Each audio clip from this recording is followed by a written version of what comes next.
जब से दिल्ली के मुख्यमंत्री अरविंद केजरीवाल की गिरफ्तारी हुई है, तब से पूरे भारत में सिर्फ एक ही नाम गूंज रहा है, ईडी। आप में से बहुत कम लोग ईडी के बारे में जानते होंगे। अगर आप उन लोगों में से हैं तो आपके लिए ये वीडियो बहुत इंपॉर्टेंट होने वाली है। नमस्कार दोस्तों, welcome to my channel info to no.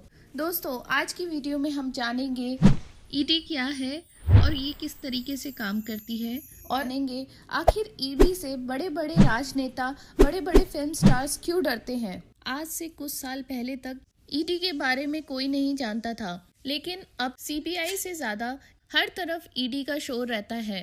ED means enforcement directorate, जो इंडिया की इकोनॉमिक इंटेलिजेंस एजेंसी है, जिसका मेन काम है इंडिया के इकोनॉमिक क्राइम्स को इन्वेस्टिगेट करना। एनफोर्समेंट डायरेक्टरेट एफिलेटेड है मिनिस्ट्री ऑफ फाइनेंस के डिपार्टमेंट ऑफ रेवेन्यू से। इसका हेडक्वार्टर है दिल्ली में। ईडी का मेन काम होता है FEMA foreign exchange management act और PMLA prevention of money laundering act के प्रावधान को लागू करना। चलिए आसान भाषा में जानते हैं।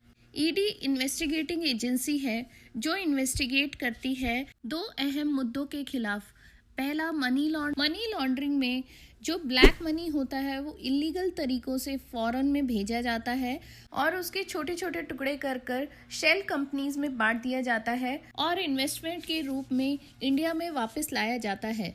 तो आप देखिए, गया था ब्लैक मनी, वापस आया इंडिया में वाइट मनी। ये एक ऐसा ऑफेंस है जिससे हमारे देश की इकोनॉमिक स्टेबिलिटी को खतरा पहुंच सकता है। दूसरा है फॉरेन एक्सचेंज। हमारे पास जितना डॉलर होगा उतना ही हम बाहर से चीजें इंपोर्ट कर पाएंगे। ये सारी चीजें डिपेंड करती है हमारे पास फॉरेन एक्सचेंज कितना है।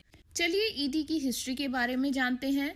फॉरेन एक्सचेंज रेगुलेशन एक्ट 1947 के अंदर के एक्सचेंज कंट्रोल लॉ वायलेशन को कंट्रोल करने के लिए डिपार्टमेंट ऑफ इकोनॉमिक अफेयर्स में एक यूनिट बनाई गई, जिसका नाम रखा गया एनफोर्समेंट यूनिट। 1957 में इस यूनिट को रीनेम किया गया एनफोर्समेंट डायरेक्टरेट यानी ईडी, और इसे डिपार्टमेंट ऑफ इकोनॉमिक अफेयर्स से ट्रांसफर कर दिया गया department of revenue ministry of finance के अंदर।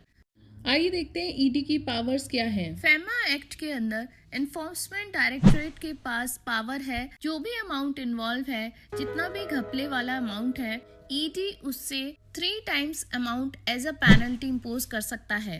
वहीं PMLA एक्ट के अंदर ईडी के पास ये पावर है कि वो प्रॉपर्टी को अटैच कर सकता है और सीज कर सकता है। मनी लॉन्ड्रिंग के केस के लिए ईडी को गवर्नमेंट की परमिशन की जरूरत नहीं होती।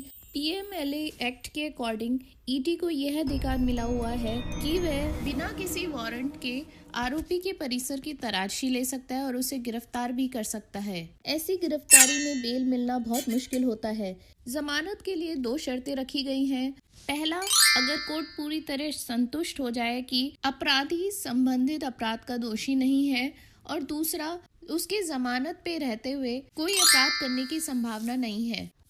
उम्मीद करती हूँ आपको इस वीडियो में ईडी के बारे में काफ़ी कुछ पता चल गया होगा। अगली वीडियो में फिर मिलेंगे।